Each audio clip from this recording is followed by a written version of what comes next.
Din na yung kanyang original, no, yung existing na dito nakakabit ay dito na ini-extend na namin ng flexible. So, di ba? Maganda naman tingnan, presentable naman tingnan, di ba? So, pang social pa rin tingnan. Yung baga nagawa ng paraan, ngayon ang mga discarding Pinoy. So yun mga kada, dito sa ating urinal yan. So ngayon papakita ko sa inyo yung paano pag discarte, ano. Kasi medyo may konti kaming challenges dito, no? Dahil yung nabanggit ko na naman to sa mga una kong vlog, no, na yung position ng ating water line, yung supply ng tubig ay hindi accurate, no. Kasi itong design na to, yung sa existing dati, yung luma. Yung issue namin dito mga kada ay kaya hindi namin nilipat yung water line na linya, no, dito, tutok. Dahil siyempre kami gumagawa, hindi namin alam lahat ng mga desisyon nila, no. So akala namin na yung ilalagay na flash valve dito, yung parehas doon dati na nakakabit na existing dito, no. So yun, ang problema namin, nataga na namin ng tiles, hindi namin nagalaw yung pipeline o water line. So nagganyan pa rin, as is ganyan pa rin yung itsura. So namblema kami dahil ang binili nilang flash valve, ito, ganito. So ang style kasi nito mga kada, itong klaseng flash valve na to ay hindi siya pwedeng dito. Yan, kasi hindi talaga siya accurate, no. Yan, so ang flash valve na ito ay tutok dapat ganyan. Yan, dapat ganyan siya. Tama? Yan. So dapat yung supply ng tubig natin ay nandito dapat. So ito dapat nandito. Yan, so nakapaglatag na kami, nandyan na yan. So kung talagang susundin ito, magbabakbak tayo ng tiles, no, magsasacrifice ka ng tapos ng trabaho, tapos uulitin mo yung water line nito, ililipat mo dito para ganyan siya itsura. So nagsuggest kami para hindi na bakbakin yung tiles ay pag ginapit ng ganyan, flexible na lang ang gagamitin papunta dito.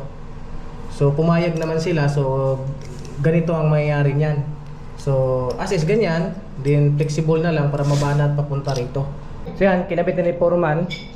So ganito ang mangyayari mga kada. Yan. So hindi siya accurate. Kung ito ang gagamitin natin ay hindi natin ma-shoot dito. So gumamit kami ng water supply, yung yan, or tatawagin nila flexible hose, no. Approve naman sa nagpapagawa na maganda naman din tingnan, na ibibend para mabibend papunta rito. Yan, ganyan siya mag-itsura. So, kung ganyan lang, hindi siya po pwede kasi hindi mo ma-shoot to kasi as is ganyan na siya, hindi mo siya ma-adjust. So, mangyari, gagamitin pa rin natin yung original niya dito, no? So, ilalagay natin dito, ganyan siyang itsura, pero puputulan natin para buwaba, para hanggang dito. Puputulan natin hanggang dito. So, balik ito, isasaklob natin dito. Yan. Parang ganyan siya mangyari. Then ilalagay siya ng ganyan. Yan. So dapat nandito siya posisyon. Ibababa pa natin ng konti yan. So yun, papakita ko sa inyo mamaya kung anong hitsura niyan pag natapos na. So yun mga kada, yan na. Yan na yung ating urinal, no? Ini-install na ni Foreman. Yan. So yan, no? Ay, ganyan yung ginawa niya. Yan. Tapos para sumikip. So medyo malaki yung awang namin dito, pero hindi naman issue dahil may cap naman tayo, no? So kahit malaki yung cutting natin sa ilalim, kasi malalim kasi yung water line nito. So kaya ganyan nilakihan namin yung butas, pero sakop naman sa cap niya. So walang magiging problema. Yan o, ayos na o. O diba, hindi mo na makita yung butas. Wala nang butas yan. So ito na, yan o, flexible lang yung ginamit, diba? Na yung kanyang original, no, yung existing na dito nakakabit ay dito na ini-extend na namin ng flexible. So di ba, maganda naman tingnan, presentable naman tingnan, di ba? So pang social pa rin tingnan. Yung baga nagawa ng paraan, ngayon ang mga discarding Pinoy, no. Hindi mo pwedeng pupokus ka lang doon sa nabili mong items, tapos kung no choice ka, hanggang doon ka na lang. So ibig sabihin yan, kung kayang gawa ng paraan na maganda naman, so gawin na natin, ano. So yan, yung mga diskartehan namin na maaari din namin isi-share sa inyo. Malay nyo, malay mo na mag-install ka rin ng ganito, din pares din tayo nangyayari, ano, ganito nangyayari na ang nabili nyo ay hindi accurate.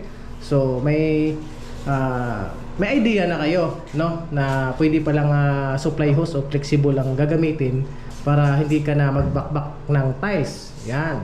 So ganun ang mangyari. So ngayon, i-fix lang namin to ng maayos, din kabitan na ng cubicles, no. Yan, harang dito para hindi magkasilipan. Yan. So yun lang yung na-share ko sa inyo mga kada. So simple lang naman to gawin. Siguro pag tutorial, kaya kahit hindi na ituturo ko sa inyo paano kinabit to, kaya-kaya nyo na naman yung gagawin, ano.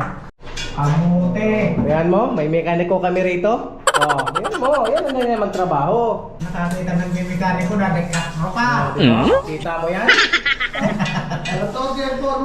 Kayahay.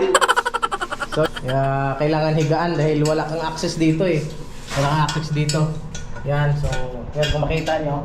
Yan, kung makita nyo yan, ginawa ni Puro. Mahirap.